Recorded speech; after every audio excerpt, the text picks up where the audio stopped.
My name is Lauren. I am 30 years old. I always believed the old house I inherited from my aunt was a safe haven, keeping my parents, Susan and Stephen, out of my life. I was wrong. Pulling into my driveway, I saw their silver SUV speeding away down the street without even pausing to say hello. Walking up the porch steps, I found a bright red express envelope shoved directly against my front door. Printed across the front in bold black letters were 4 words: Emergency Relocation Notice.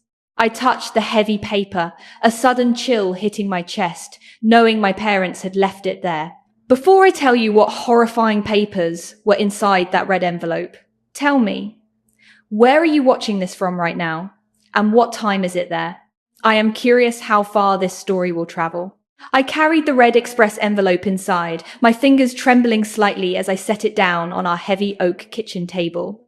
The house was blissfully quiet, filled only with the soft, innocent sounds of my daughter, Emma, playing with her wooden blocks in the living room. This home, left to me by my late aunt, was supposed to be our ultimate sanctuary, a place completely shielded from my toxic family. My parents had always hated that my aunt bypassed them to leave the property directly to me, viewing it as a massive financial slight. As I slid my thumb under the stiff adhesive flap and tore the envelope open, a thick stack of heavy paper spilled out onto the polished wood. The first thing I saw was a highly official-looking document, a 15-page structural engineering report. The pages were dense, with professional jargon, complex soil charts, and bright yellow highlighted sections. But the executive summary paragraph at the very top was terrifyingly clear. It claimed that the foundation of the house was actively and irreversibly collapsing. It stated that the ground beneath our feet was structurally compromised, sinking at an alarming rate, and entirely unsafe for human habitation. My breath caught in my throat as panic began to bloom in my chest, but the true nightmare was hiding right beneath that initial structural assessment. I pushed the engineering report aside with shaking hands and uncovered a second document. This one made my blood run entirely cold, freezing the blood in my veins. It bore a stark, imposing, highly realistic header from the Department of Municipal Code Enforcement. The bold black letters felt like a physical blow to my stomach. The letter declared our home a Category 4 hazard, officially condemning the property. It stated, in cold, detached, bureaucratic language, that due to the severe structural danger outlined in the engineering report, our living environment was deemed an immediate and critical threat to the physical safety of a minor. The final paragraph delivered a direct, horrifying ultimatum. It stated that if we did not permanently vacate the premises within 48 hours, code enforcement would have absolutely no choice but to involve Child Protective Services and local law enforcement, and Emma would be forcibly removed from our custody for her own protection. I sat completely frozen in the kitchen chair, the air completely knocked out of my lungs.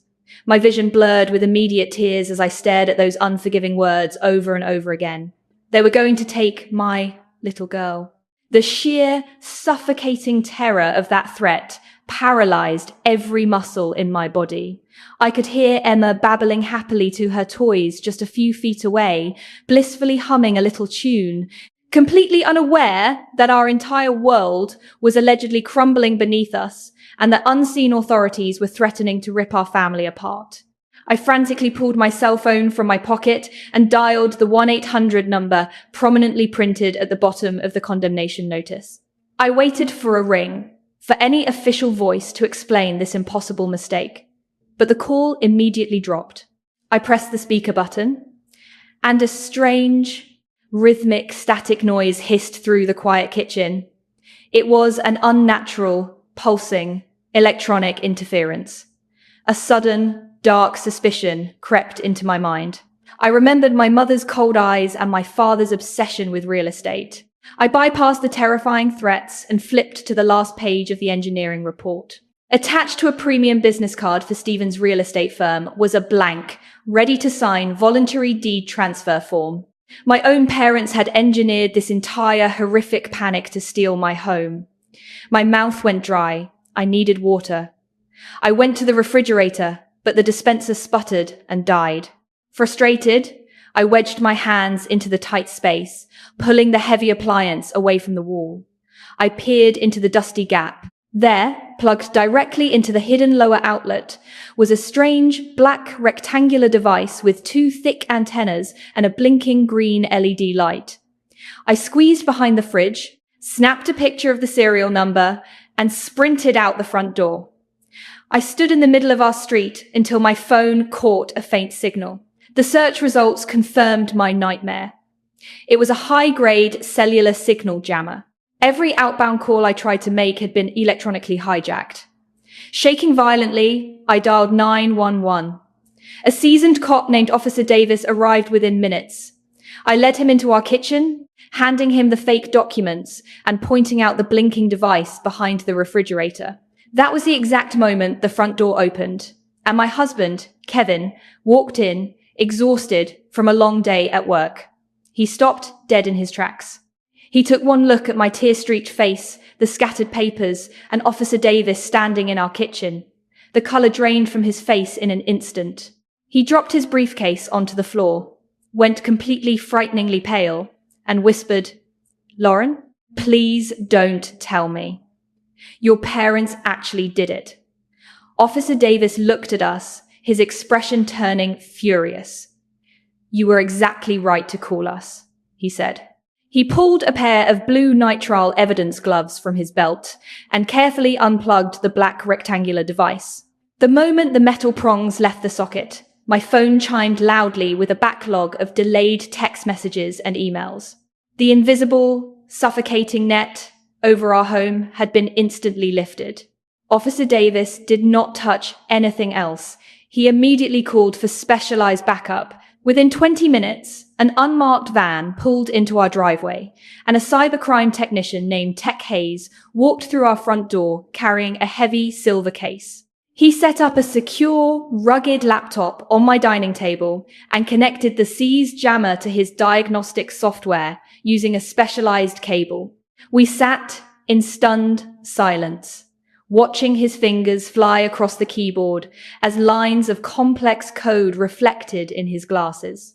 "This isn't cheap, off-the-shelf equipment," Tech Hayes muttered, his eyes glued to the screen. "It's custom programmed to intercept and reroute specific area codes." He tapped a final key, bringing up a complex routing transcript. The device was forwarding your outbound calls to a specific voice-over IP account. A digital burner phone, basically. He pointed to a registration string on his glowing monitor. "I just ran a quick trace on the IP purchaser. The account is actively registered to a corporate entity." He turned the laptop around so Kevin and I could clearly see the screen. It was an active billing profile. The name on the account was Stevens Real Estate LLC, my own father's company. The forged documents my parents left on the porch had specifically cited a Category 4 hazard. When Detective Miller formally took over our case the following morning, he did not take that claim lightly. He explained that even if the paperwork appeared to be completely fabricated, strict municipal police protocol required an official environmental sweep of the property. They had to scientifically verify there was no actual physical danger to Emma before we could safely return to our home. I agreed immediately, though my stomach churned with deep, unrelenting anxiety. Kevin and I stood on the sidewalk behind the yellow police tape as a specialized municipal inspector walked slowly through our property. The inspector was highly methodical, carrying a heavy metal testing kit and a stack of clear glass sample jars. He checked the interior first, running his handheld sensors along the baseboards and the basement walls. Finding nothing inside, he walked out to the backyard garden. That garden was Emma's favorite place in the entire world. We had built her a small wooden sandbox right next to the vibrant flower beds. Her brightly colored plastic shovels and pails were still scattered across the loose dirt from the last sunny afternoon she had played there. I watched from the street, holding my breath, as the inspector crouched down directly next to her toys. He pressed a long steel probe deep into the soil.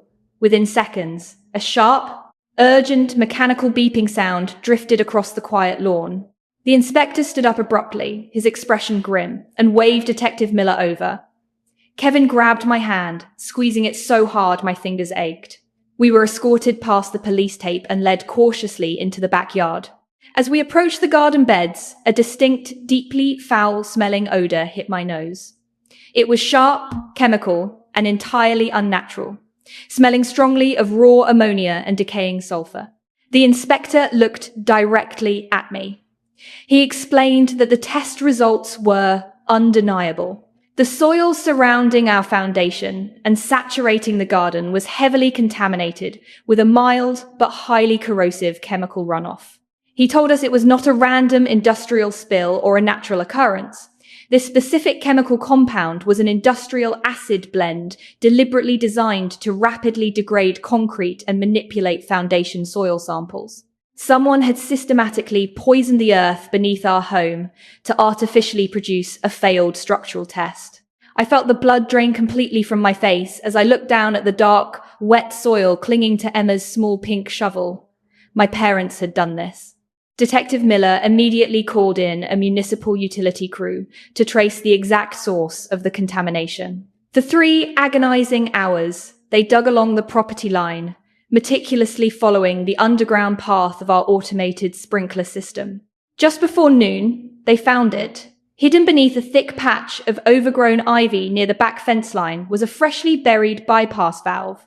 It had been professionally spliced directly into my garden irrigation pipes. The utility foreman explained exactly how the sabotage worked. My parents had secretly hooked up a portable pump to this bypass valve in the middle of the night. Every time my automatic sprinklers turned on to water the lawn, they were actually spraying dirty, chemical-laced water directly into the soil. They were slowly eating away at the house's foundation, completely bypassing the clean city water supply. The sheer, calculated malice of the trap hit me like a physical blow. I dropped to my knees right there in the grass. The damp, poisoned earth soaked instantly into the fabric of my jeans, but I could not feel it. All I could feel was an overwhelming, suffocating horror. Susan and Stephen, my own flesh and blood, had knowingly and willingly pumped toxic chemicals into the exact spot where their own granddaughter dug with her bare hands. They had intentionally exposed Emma to industrial acid just to fake a structural hazard report. They were willing to sacrifice her health, her safety, and her entire future just to steal the deed to my house. I covered my face with my hands, sobbing uncontrollably into my palms. Kevin dropped down beside me, wrapping his arms fiercely around my shoulders. He was shaking just as badly as I was. We stayed there on the ruined grass, holding each other, while the police documented the bypass valve and sealed the contaminated soil into plastic evidence jars. When I finally found the strength to stand back up, Detective Miller approached us. He held a manila folder in his hands, his face a mask of cold professional fury. He had spent the morning digging into the financial records of Stevens Real Estate LLC. The motive, he explained, was far larger and darker than just petty family control or a simple property grab. Detective Miller opened the folder and showed us a copy of a highly confidential commercial contract. It was a binding, legally drafted purchase agreement. Stevens LLC had a massive pending buyout offer on the table.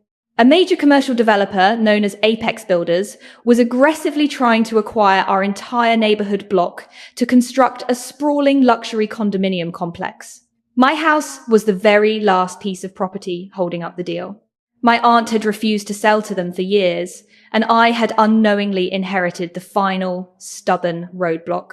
Apex Builders had offered my parents a mind-boggling $4,200,000 for the immediate, unencumbered rights to my land. $4,200,000. That was the exact price tag Susan and Stephen had placed on our lives. That was what my daughter's safety was worth to them. They had orchestrated an elaborate, toxic eviction to steal the deed so they could quietly sell our home to Apex Builders and walk away millionaires, leaving us homeless, terrified, and poisoned. The Oak Ridge Country Club was a monument to old money, quiet privilege, and carefully curated appearances. For my parents, it was their kingdom. Walking up the sweeping marble steps with Kevin and Detective Miller, my heart hammered against my ribs, not from fear, but from the electric, surging thrill of pure adrenaline. We weren't just going to stop their $4.2 million deal. We were going to dismantle their perfect, pristine lives in front of everyone they spent their lives trying to impress.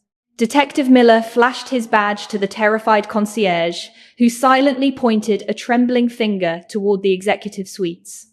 We walked down the plush, carpeted hallway and stood outside the frosted glass doors of the VIP boardroom. Through the slight crack in the doors, I could hear my father's booming, confident voice. He was holding court, pitching the land sale to the executives from Apex Builders. I peeked through the glass. Susan and Stephen were standing at the head of a massive mahogany table, looking like absolute royalty in their designer clothes.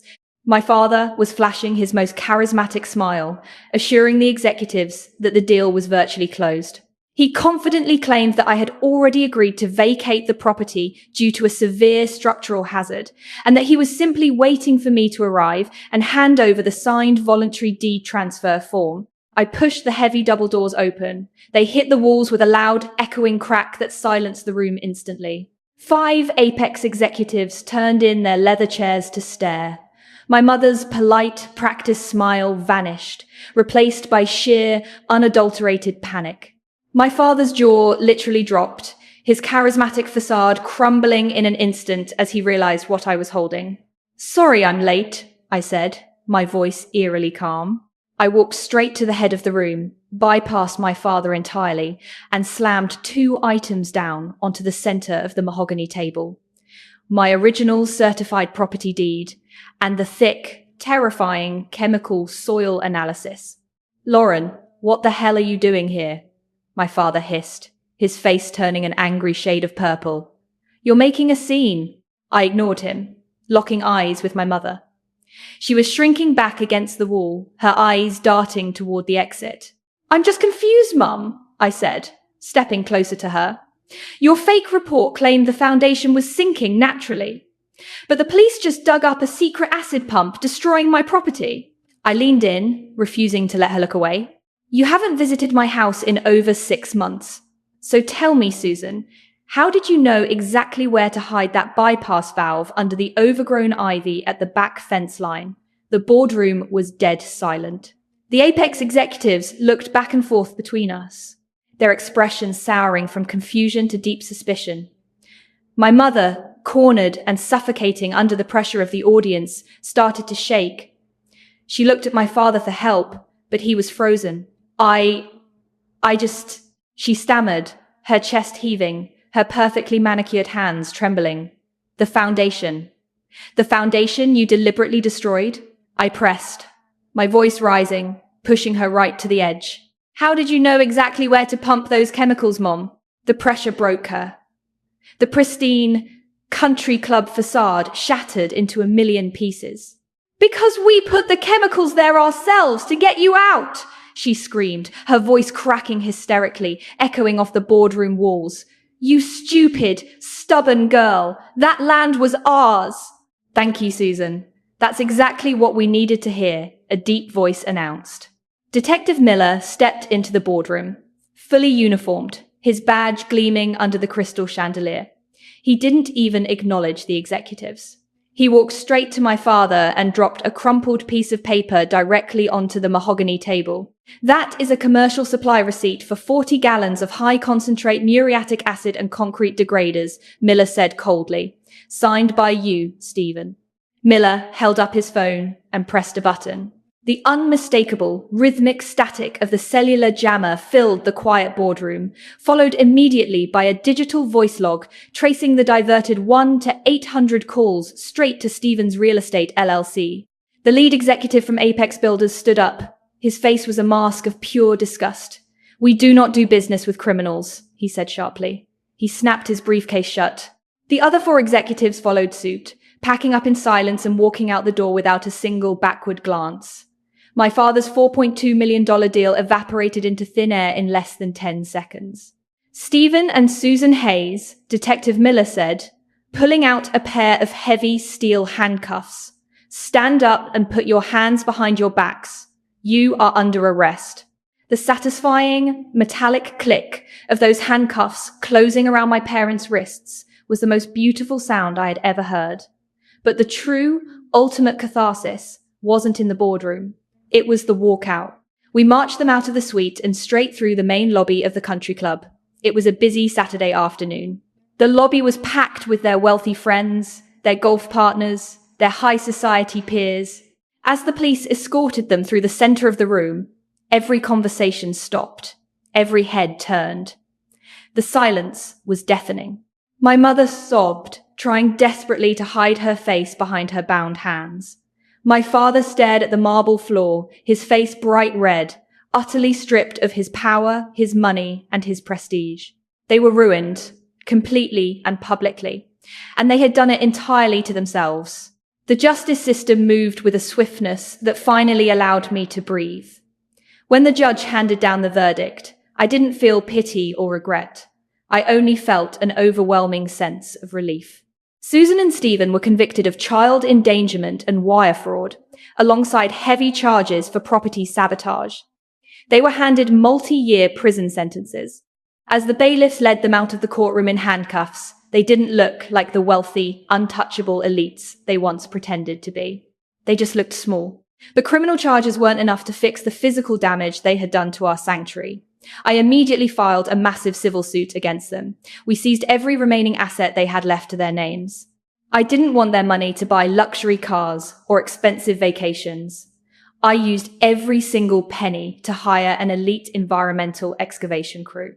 They stripped away every ounce of the toxic dirt my parents had pumped into the ground and completely replaced it with fresh, purified topsoil. Of course, the extended family had plenty of opinions. Aunts and uncles crawled out of the woodwork, leaving voicemails about forgiveness and reminding me that blood is thicker than water, trying to defend my parents' actions.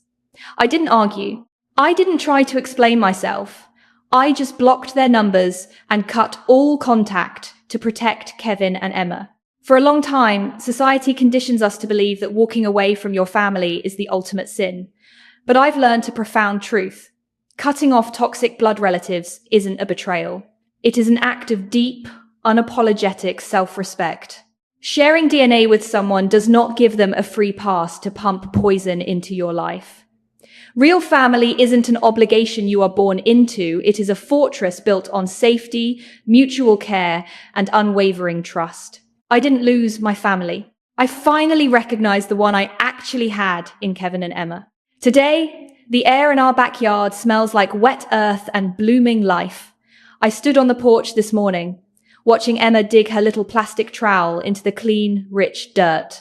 She was safely planting bright yellow sunflowers along the fence line, laughing freely in the sun. The rot was gone. We had finally put down real roots. Have you ever had to walk away from toxic family members to protect your peace? Tell me your story in the comments. Trust your instincts and remember that true family is built on respect, not just blood.